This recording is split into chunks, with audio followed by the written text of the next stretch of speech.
Welcome to In the Boat with Ben and Rachel. I am Ben. And I'm Rachel. And this show is all about encouraging people who are creators, who are trying to balance creativity with family life and other responsibilities, and really just trying to, in this crazy world we're living in these days, trying to find the inspiration and the motivation to keep making things. Because, the world's a better place when you actually sit down and you make something or you publish something or you put yourself out there. You're making the world just a little bit better. But it's hard sometimes. It is. Nowadays, I said nowadays. It's been like the last few years have just been probably the most stressful for many, many reasons. Raising a family during a pandemic was not something I anticipated I would ever do. Yeah, me neither. I often think, we have 6 kids, so it's already crazy. But, it seemed like a manageable thing at the time. And then we had a pandemic. Yeah, I don't know that it ever. I think I convinced myself that we were managing, but since so we went from 3 to 5. Mm-hmm. Once we made the jump to 5, I feel like that's when things Oh, went we off were the drowning. rails, Yeah. and we've never quite recovered. Yeah. So why'd we have a 6th? Why did we have a 6th? He's delightful. He is. Yeah, he made it all worth it. He did. But seriously, this is like getting into some super heavy stuff right off the bat, but like that's probably true. Since making that jump from 3 to 5 kids, it's never quite felt like we were, ever back on track. Yeah. But we've managed, like we've survived. We're here. Yeah. And there have even been, I would say, definitely seasons where we've been thriving as a family and doing well, thriving creatively, thriving in our work. Yeah, I think some seasons have just been harder than others. And then came a pandemic. Yeah. And then there was the snowpocalypse. Yep. And now there's where we were without power for it was almost 48 hours freezing. Yeah, that was tough. We're gonna have to talk about that one of these days. Today's topic is about creativity and maintaining creativity during crisis. And it would be a timely topic without everything that's recently going on in the world. But as it just so happens, there's, it's looking like there might be a path to war. Mm-hmm. There are constant, it feels like, especially in the state of Texas, there are constant attacks on freedoms, and I want to be careful how I say this because I want to be very clear. So, like the trans legislation that recently came out is horrible, and I have no problem saying publicly that I denounce that and support trans people, and I think that it's horrible. And things like that, voter suppression. So, and then, like we're talking about that stuff, but politically we're more divided than we've ever been as a country. And so that puts a lot of strain on relationships and that kind of thing. So there's just so much going on in the world. Well, and right now. I feel like it hasn't been, most crises, it's like it happens and it's super stressful and then it goes away. And, so it goes away. It's like a season but it feels like we have been in crisis mode for like 2 years now.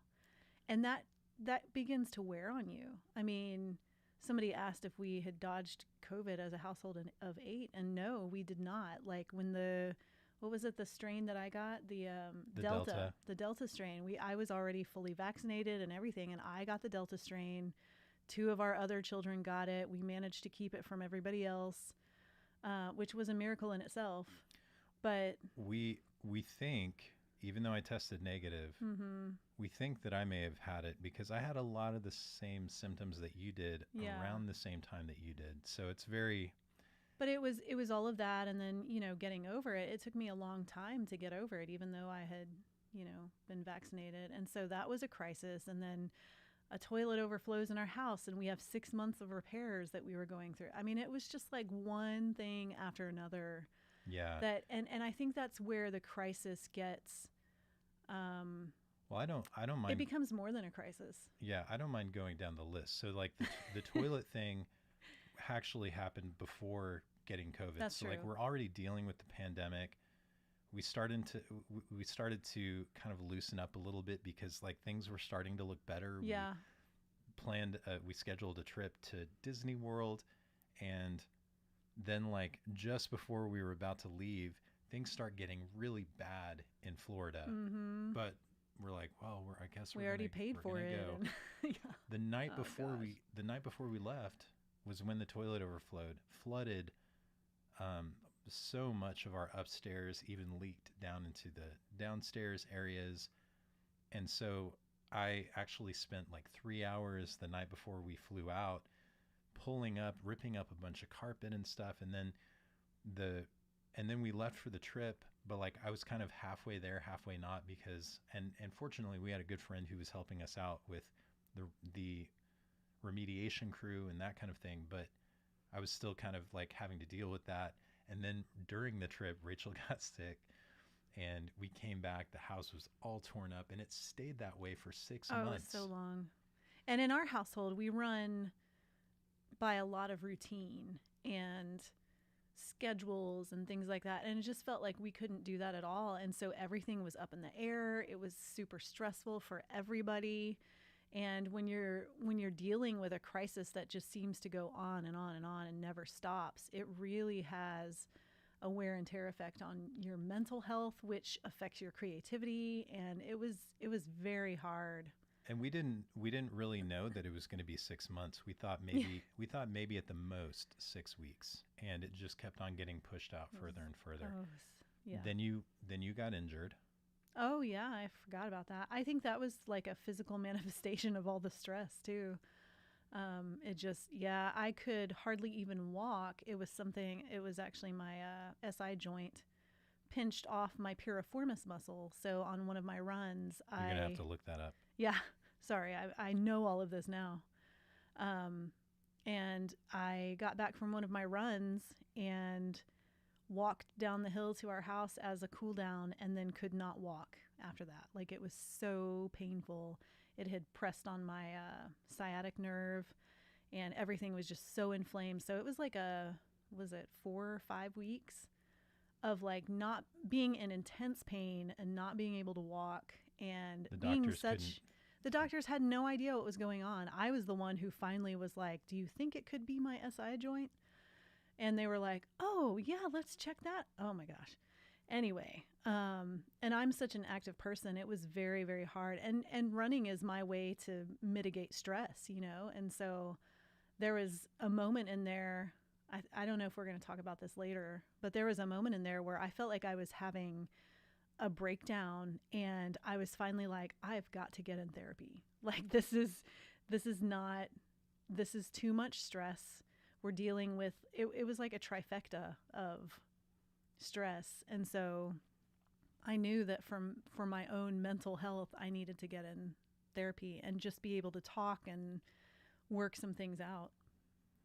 Not long after that, this isn't as big of a deal, but I rear-ended someone. Oh yeah, there was that too. Our car had to go into the shop, and we were fortunate that we were able to work out a rental. But it was one seat less than we have in our current minivan, which is really weird. So we couldn't actually fit our whole family in that rental van. Yeah. Somebody always had to stay home. And then very recently, noticed that our water bills were much higher than usual. Couldn't figure out what was happening. Finally finally worked out that somewhere between our meter and the house, the main line of our house, we had a leak somewhere.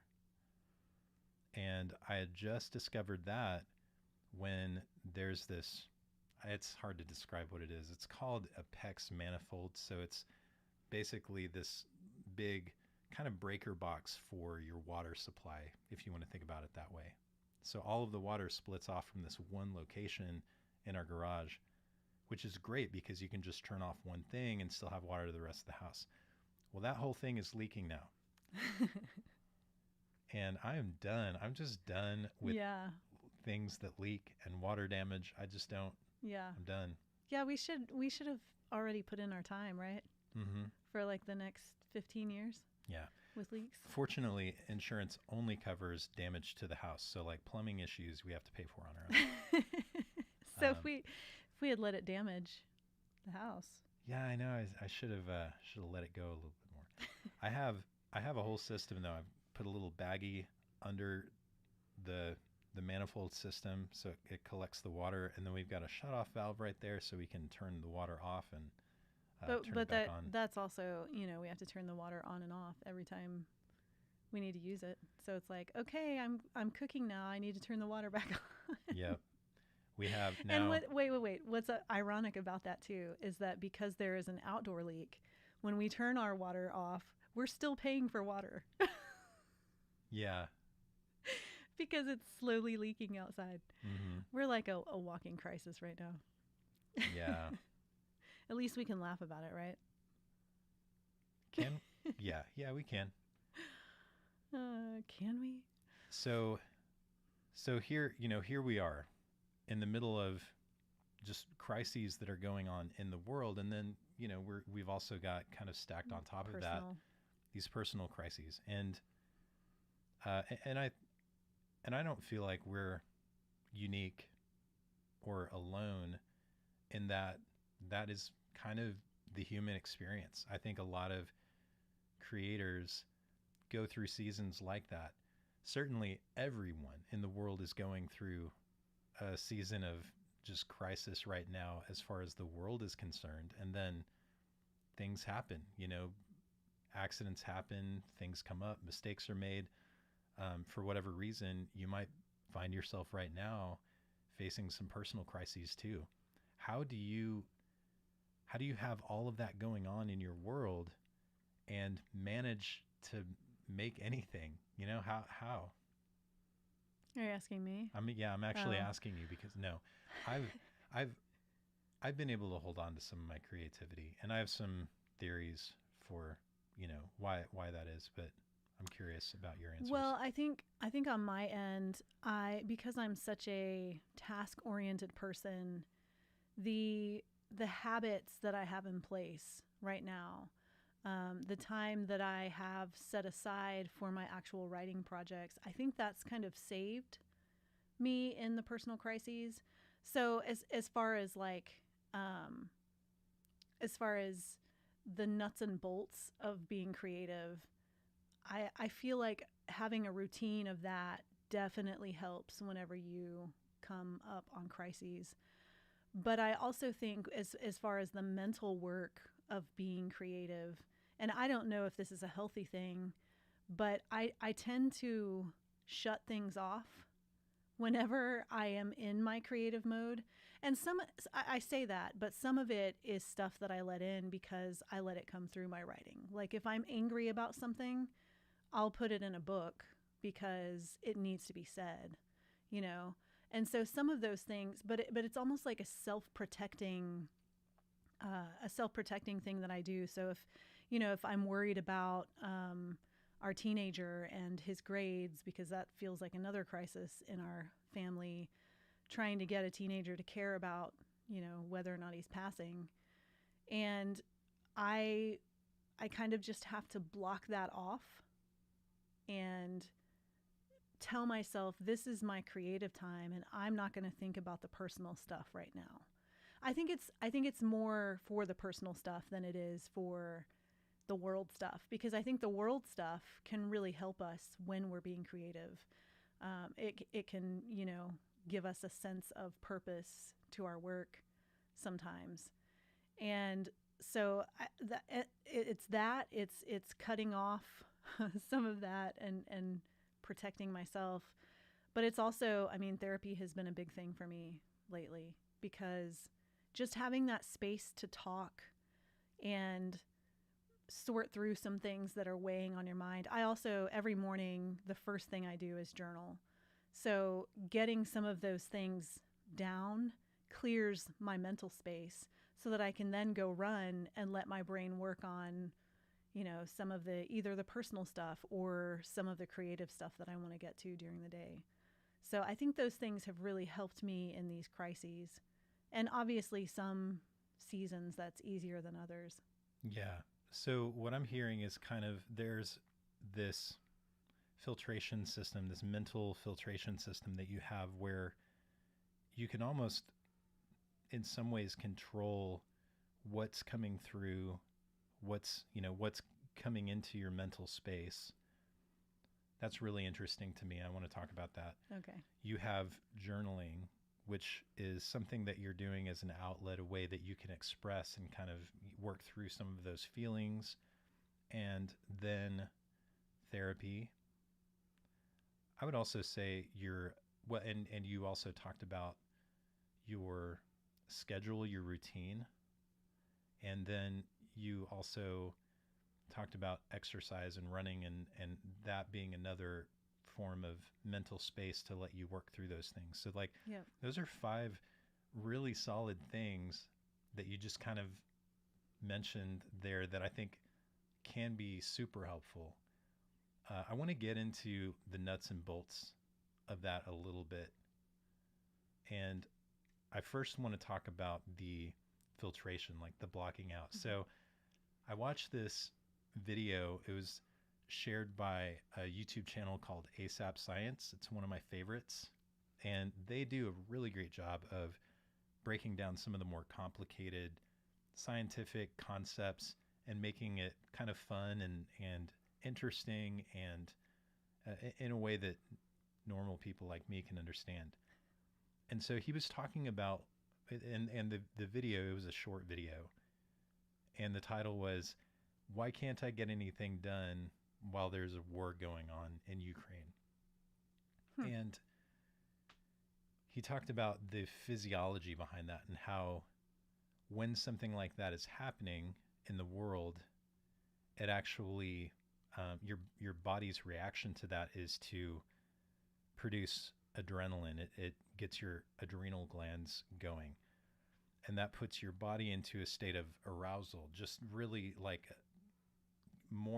being more aware and cognizant of what's going on around you. And that, like in that sense, that kind of arousal. And when your brain experiences that, even whether it's a positive or a negative thing, your brain is kind of wired to continue to seek that. And so even though it's not healthy for you, it will fixate on whatever is producing that arousal because it thinks that's what you need, if that makes sense. So that was kind of what they were explaining. This was on a day when like all I could do was sit and refresh the Twitter feed. I was watching a YouTube live video of like coverage and stuff that was going on. I was just thinking about it and worrying about it and feeling, just like watching some of the videos and hearing some of the testimonies of people and just like really, really feeling it. And I couldn't get anything else done. Like I tried to stop and I tried to like focus on something else and I just had a really hard time. So anyways, all of that to say, I'm really curious how that works for you, because I was eventually able to like switch my brain off and do some stuff, but I kind of want to hear like what that looks like for you. Well, so as you're saying this about how you're, refreshing Twitter feeds and stuff, I think in my head, my system sounds a little more callous. Like I'm not feeling with the people. It's almost like I'm privileged to not be in that circumstance, so I don't have to feel what the people are feeling. And so it's a hard thing, I think, because there is a need to understand what's going on and to empathize with what's going on and to speak out about what's going on. But I think it's really hard. I think for me, so I'm not on any social media, and that is purposeful. If I am on Facebook, it's in, a poetry group I belong to or something. I don't look at any feeds. I don't do any of that stuff. And I'm not saying that's the way for everybody, but it's the way that I had to do it, because otherwise I found myself being bothered by everything. And it was kind of like what you're saying, where I would find myself sinking into these spiraling holes where it felt like I couldn't climb back out and be creative. And so I took myself off of all those places. And so in the morning, before I sit down to write, I open the news app just so I can be aware of some of the things that are going on in the world. And I will read, 3 or 4 news. It's kind of like my newspaper, which kills me to say that, because I'm actually I trained as a reporter in my first job, and now I read my news on my phone. It's just the new delivery method. Yeah, well, the medium doesn't matter. I love the actual newspaper. No, I know. But yeah, and we still get the newspaper. We do, actually. But after that, I think there's just this shift in my mind where I think, okay, now it's time to get to work. And obviously, if there is something in the news that, makes me feel a certain way, I do a lot of I call it beat poetry. So it's a lot of, the things that make me angry, I'll write a poem about, or something like that. Or I'll write down an idea for how to get it into a book or something like that. And so, and it's not that I'm exploiting those things. It's just that that's the way that I filter it. And that's the way that I feel like I can use my voice the best, because I'm not in all the social media places. I have profiles, but I'm not ever in those places. So I think for me, it's more of I guess because I'm a task-oriented person, it's really easy to flip the switch and say, now it's time to work. Stop thinking about all this, all this other stuff. And there are days, I'm not going to say that there aren't days that I don't get, sidelined by news or things that are going on or things that are happening in our own life. But I think because I have such rigid habits in place, that is the thing that gets me into the creative mode consistently, despite what maybe, like, the house is burning down and I'm still up here writing, That's kind of what it feels like sometimes. It's like the world is burning around me. But I think it's connecting to a purpose as well. My best use of my voice is to get my creative work done. Yeah, and believing that, really believing that, I think is essential to not being so consumed by what's going on in the world that you are paralyzed and don't do anything. I'm kind of observing as you're explaining this, the difference between you and I think I'm seeing something really interesting. My news source primarily is Twitter, which is which is not great. It's better than Facebook, I guess. Yeah. But slightly. Yeah. Your news source is Apple News. Mm-hmm. And regardless of, the kind of personality you have or like what you do with that, there's something at play that is a little bit outside of our control.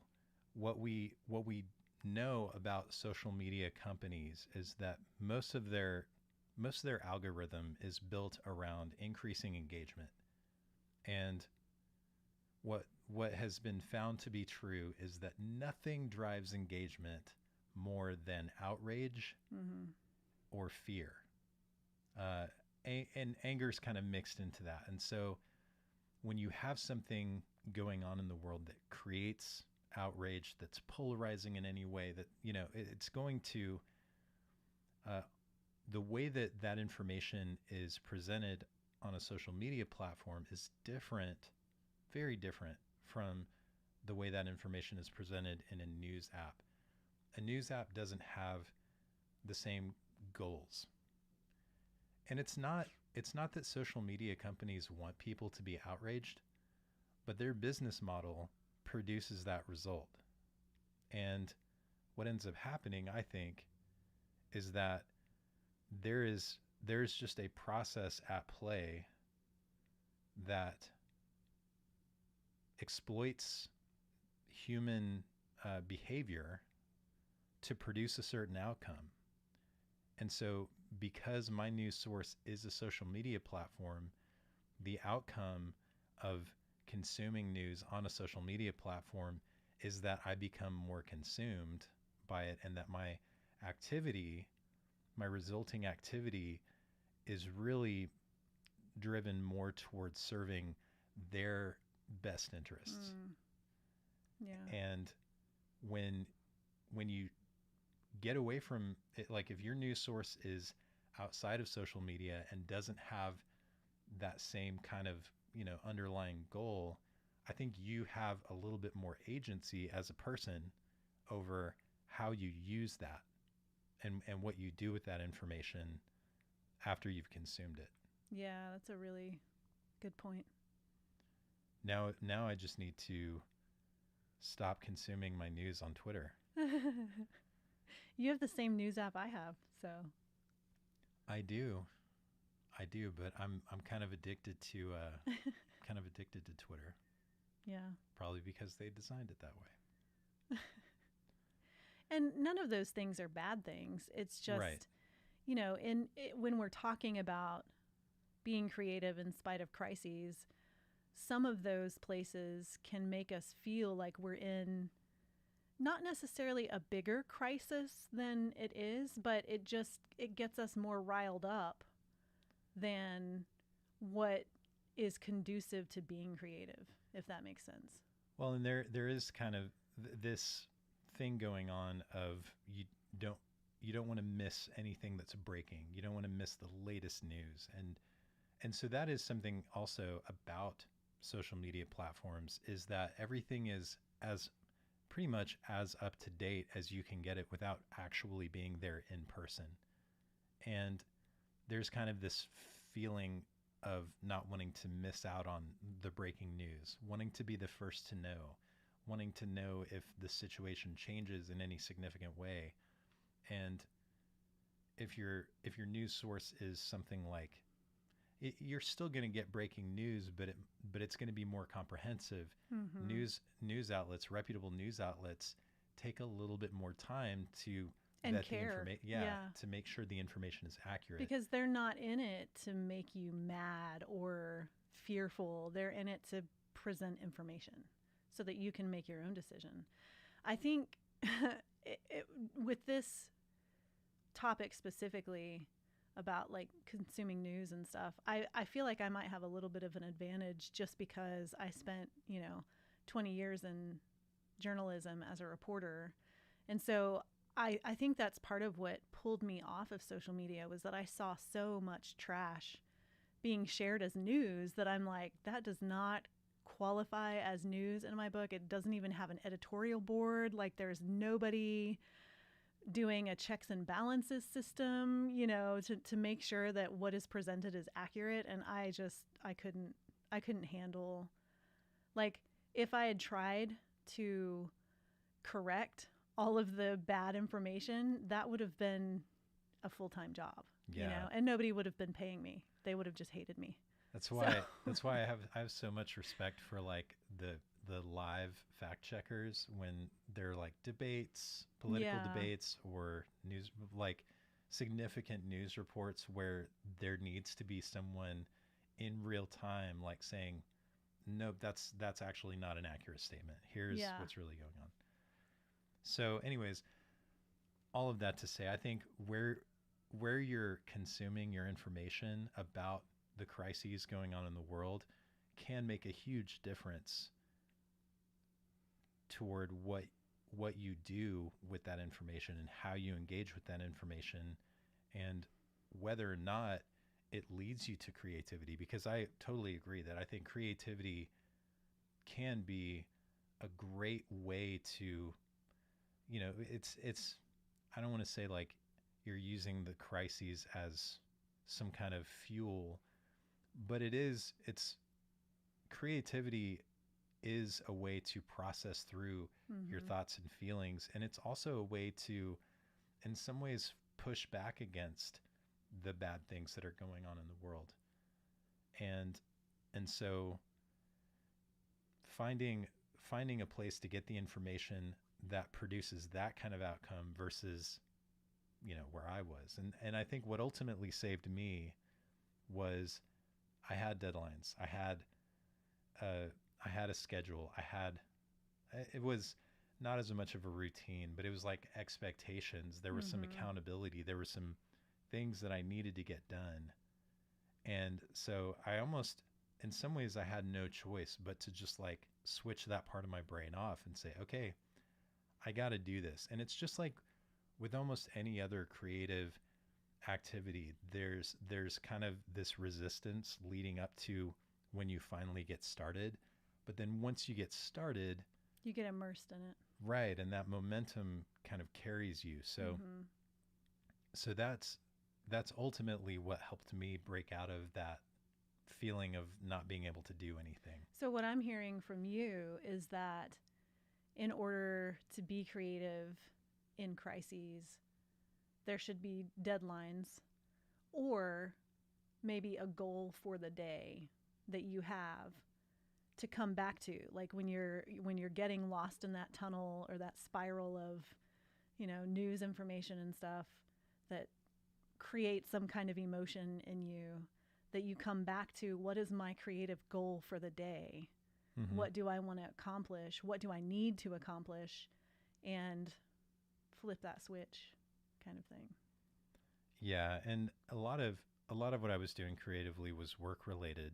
So, I mean that helps cuz there's when it's work related, There's accountability. there's Mm-hmm. accountability, there's a financial aspect to it. But I was also able to do some of my own personal creative work once I got myself into that mode.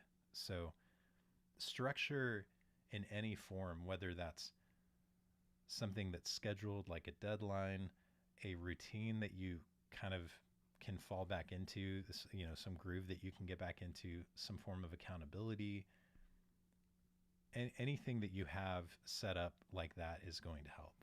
Well, and maybe even working into that routine and structure a time where you consume the news, maybe not consume the news, but just are aware of what's going on, but then you say, okay, that's all I get for today. And the more you practice that, the more that routine becomes solidified. And with your personal crisis too, having maybe a set amount of time where you think about it and then you just let it go for the day. I think that's the big, maybe it's not so much. I feel like I'm like stammering through No, you're all fine. this. You're fine. Maybe it's not so much flipping a switch, but it's just deciding this is all the time and energy I have to give to this, and I'm going to let it go for the rest of the time because I have other things that I need to do. And um, I'm speaking more for like personal crisis because I know for me, because my mind, I have anxiety and my mind tends to spiral. And if I let thoughts in, they spiral all the way down to the worst case scenario. Mm-hmm. And so just having that like mental image of a stop sign is kind of what I'm like, stop, stop with the thoughts. And maybe having that time where you allow yourself to think about it, and that's what I do with journaling, but then knowing once this page is filled, that's it. Like you're not going to think about this anymore because there's nothing you can do about it anyway. We can't do anything about our leak until a plumber comes on Monday. So why worry about whether or not we're going to, Yeah, and I think there's a belief there that there's only so much you can do, and that things are going to work out one way or the other, and wherever you will eventually arrive in the future, your ability to meet those future moments is only helped. It can't be hurt. It's only helped by allowing yourself time to be creative, allowing yourself time to do something related to self-care like exercise or meditation or therapy or whatever. And so you and you can kind of look at the current moment for, look at the current moment. What has contributed to whatever sense of, even if it's a little bit, but like if you have a little bit of calm right now, if you have a little bit of peace despite the circumstances, if you have a little bit of hope, what are the activities, what are the things that you've done that have given you those things in this moment? For future moments, those are the same things that are going to serve you. And I think I think that can be an instinctual thing, like we're articulating it here. But I think if we really examine what's happening when we're experiencing crises and still able to be creative, I think that's a lot of what's happening. Is we're kind of realizing if I'm not creative, something's going to happen in the future, and I'm going to need the hope and the peace and the calm that comes from spending time on myself and doing things creatively, or spending time in devotion or meditating, or whatever that is for you. Well, and creative work is a respite from the world too sometimes. Mm-hmm. Because when things are falling apart, I feel like I tend to gravitate toward more work, more creating more stories, writing more poetry, and those kinds of things, especially when it's a personal crisis and there are just so many loose ends in my head. I feel like I need the creative work to make sense of my world. I want to take a quick break here because there's a dump truck. Trash truck back there. Is it a trash truck? Dump truck? The trash man. It's really loud to us. You probably can't hear it, but I want to bring out what John said. He says, "I think I do it." I'm gonna have to bring this back into the show too. I think I do it because I've always been a person that wants to please others. I've always dealt with a lot of anxiety and personal issues. I felt like when I push through and stream, it's mostly for the people that come in and have a good time, and I can escape and can escape their world or their problems for a little bit. Yeah, I can identify with that a lot. I do want to bring that in and talk about it a little bit. Our cat's whining outside the door. He's like, "What are y'all doing in there?" So I'm gonna go take care of him real quick, and okay. I'm gonna leave you. What are you gonna? That sounds No, just not. No, I'm just gonna. I'm gonna give him a treat or something. So he'll leave us alone. He's a troublesome cat. Yeah, he's not. He's a little baby. He's a troublesome cat. All right, I'll be right back. Okay. Am I supposed to say things? You can. I'm not good on my own. I like conversation.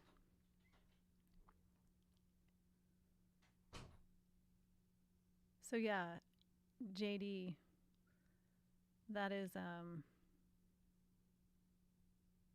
a good way to look at creative work too, as like a gift for your audience. And I think that comes into play for a lot of creative people, is just the things that we create, and if we can push through thinking and spiraling around these crises, the gift that we give the world is something great. And having that, the confidence in our work and knowing that we make the world a better place because of what we create can give a sense of purpose to all of that and probably help us better push through some of those things.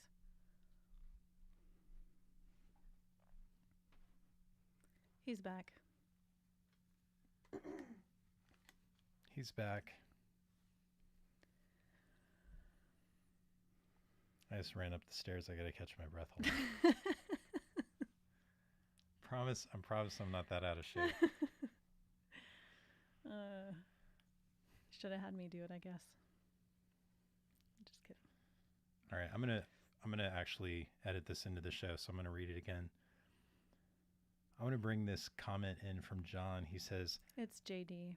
JD. Mm-hmm. Oh, he's okay. He said, all right, perfect. All right, let's give that another go. This is what you get when you watch live. You get to see us like fumble and doing takes Mostly every once Ben. in a while. I'm just kidding. I want to bring in this comment from JD. He says, I think I do it because I've always been a person that wants to please others. I've always dealt with a lot of anxiety and personal issues. I feel like when I push through and stream, it's mostly for the people that come in and have a good time and can escape their world or their problems for a little bit. Yeah, I feel like I can identify with that a lot. I'm a self-identified people pleaser. That's kind of that has a negative connotation, but I think a lot of folks who like to, bring other people joy or make other people laugh or whatever. It's like I really enjoy, I get a lot of fulfillment out of seeing others who I know are probably going through their own stuff forget about those things for a second and laugh at something that I made. That brings me a lot of fulfillment. And so JD runs a gaming channel, and so it's like that's a form of entertainment that lets people kind of escape their reality for a little bit.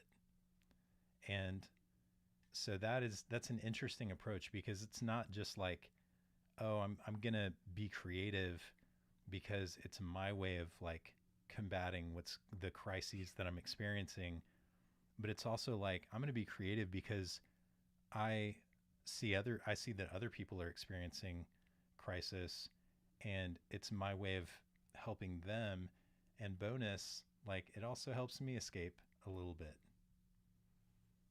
Yeah. I mean, I totally agree. And I feel like that can connect back to purpose as well. Knowing that, when you set aside these crises that may be happening in your life, you can connect with the purpose that you have with your creative work, and that propels you to create in spite of,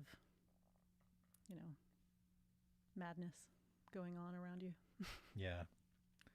We're gonna wrap up here pretty soon, but I do want to talk a little bit about the therapy thing.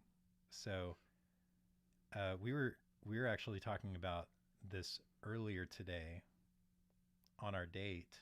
We have a Friday date every Friday morning. We go grocery shopping together. That's right. With no kids. Yep. It's fun. It is fun. We get to chat in the car on the way, and so we were chatting, and we were talking about we were actually talking about today's topic a little bit, and got on the subject of therapy. And I was telling you that kind of in the middle of everything that's going on recently was when, and I'm super fortunate. I have an employer who actually just recently added a benefit that gives all of the employees free BetterHelp sessions, just sessions with a therapist as often as we need to. Super cool. Yeah. And so I had been, just because of the cost, I had been putting off getting therapy for myself for a long time. And so now it's like I have no excuse, but I was still just kind of putting it off. And then I hit a point yesterday where I was like, I I need to schedule this. Mm-hmm. I have to get something in the schedule.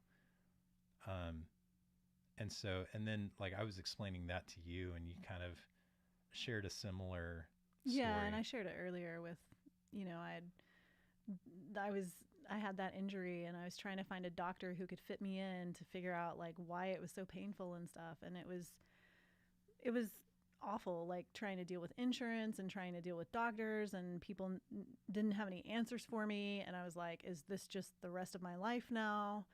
And I was just having that breakdown moment where I finally was it was very clear to me that I needed to talk to somebody and have some therapy, because otherwise I feel like I think because of how many crises up to that point we had experienced, it was too much. It became too much, and there is a real danger when you reach that point, because breakdowns are real, Mm-hmm. and I didn't want to end up, in a hospital and leaving you guys and having another, you'd all be going through another crisis. And so, Yeah, and I think I consider myself someone who, like, when I think of mental health, I feel pretty solid. I think of myself as someone who's mostly got it together and that kind of thing. But there's that's a cumulative effect though right. that It's happens. there's kind of this miscalculation, I think, especially for people who think of themselves as like mentally healthy, like, oh, and I had always thought like we we wanted to work therapy into the budget. We wanted for everybody in the family to have access to it. And so we were going to kind of add people one at a time based on priority.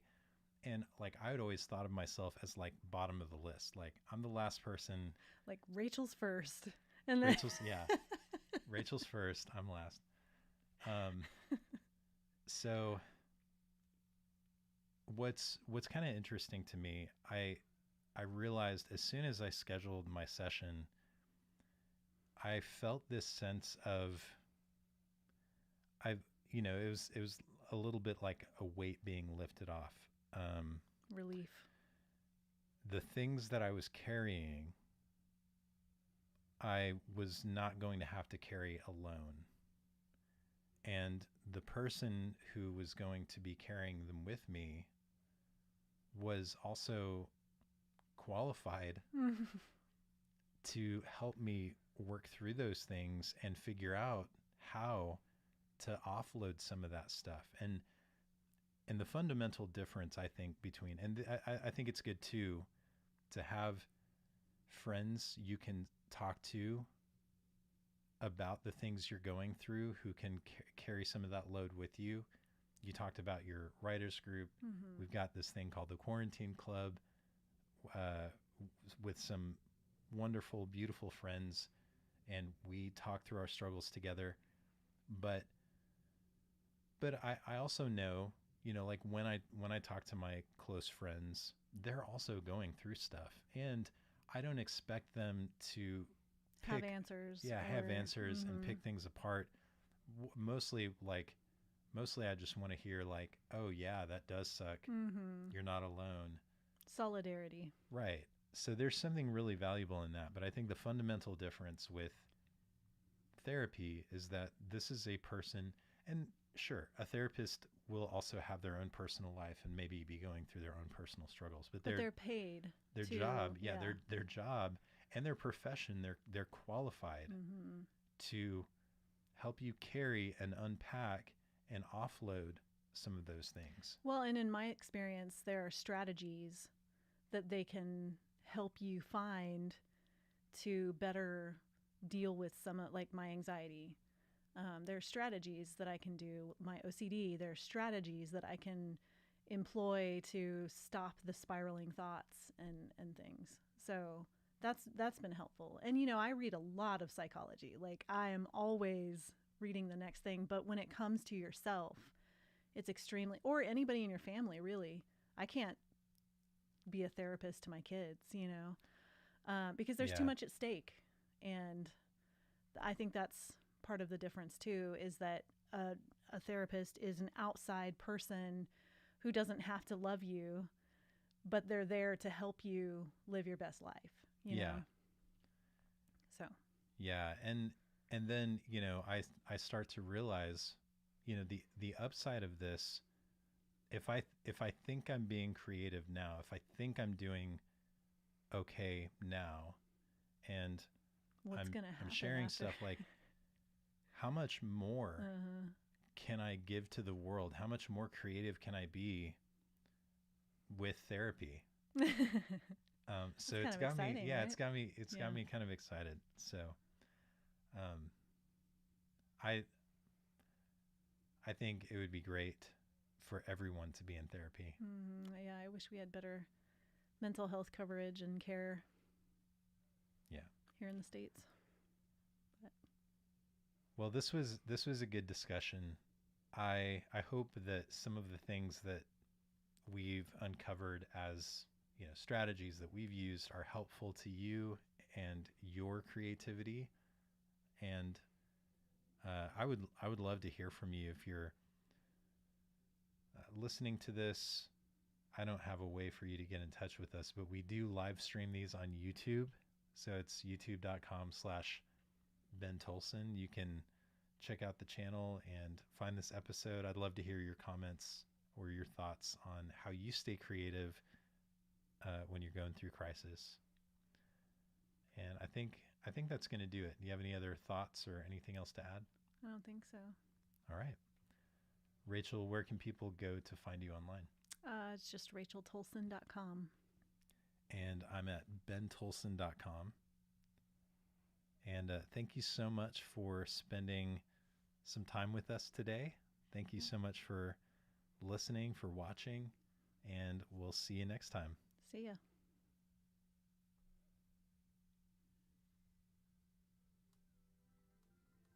That's very quiet. Yeah, it is.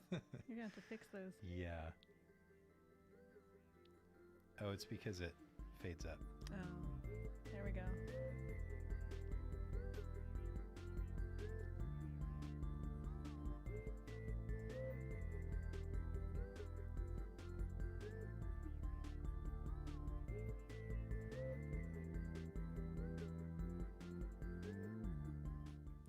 So we'll have a little short like after show. Okay, you're already over on your time, so. Yeah, I know. But Remember my schedule, man? Just kidding. I wanted to thank JD and Alana. It's great to see y'all. Thank you for tuning in. And this is fun. Yeah. I'm glad we are able to make time for I think this. we're learning more about each other even. Yeah. Yeah. You're like, wow, she totally flips a switch so she doesn't have to think about things. It really is intriguing to me. I don't know. Sometimes I feel guilty about it because I'm like, am I cutting myself off? It's not that I cut myself off from the emotion of it, I don't think, because I do allow myself to feel when it's time for me to feel. So But there's that just seems weird. well, I don't know. there's a phrase that I've seen actually, as I was setting up my better health, Mm-hmm. there's kind of like a intro thing that you fill out. It asks you some questions, and then it asks you about what specific things you need help with. Yeah. And one of the things is something called compassion fatigue. Oh, that And might be what I'm going through. no, I thought that was really interesting. Yeah. I had never seen that phrase before, Yeah. and I still I didn't look it up. Well, so I don't it's know actually exactly. something that therapists deal with a lot Yeah, because they do have to be empathetic and compassionate in their care and the things that they have to hear and see and, the advice they have to give. There are a lot of therapists who go through burnout and compassion fatigue. yeah. So, I think if you're asking the question, am I cutting myself off too much? I think you're okay. yeah. Like if you're actually cognizant of that and you're concerned about it, Yeah. I think you're probably doing okay. Yeah. Because there are some folks who just Oh, they don't. Yeah. yeah, and Well, and I'm still an empathetic person, Yeah. in my daily life and stuff. I don't, yell at people or make people feel bad or whatever, you know. But Yeah. except my kids. Right. Sometimes. Yeah. I'm just kidding. I try not to. I do have compassion fatigue with my kids. Oh lot. gosh, so much compassion fatigue. Certain ones specifically. That's a whole other Yeah. that's a whole other conversation. That's really interesting though. We'll have to talk about that some more too. Not necessarily on the show. Yeah. That's a different podcast. That's a different topic. Yeah. altogether. That's a parenting thing. Yep. All right. Well, thanks again for tuning in.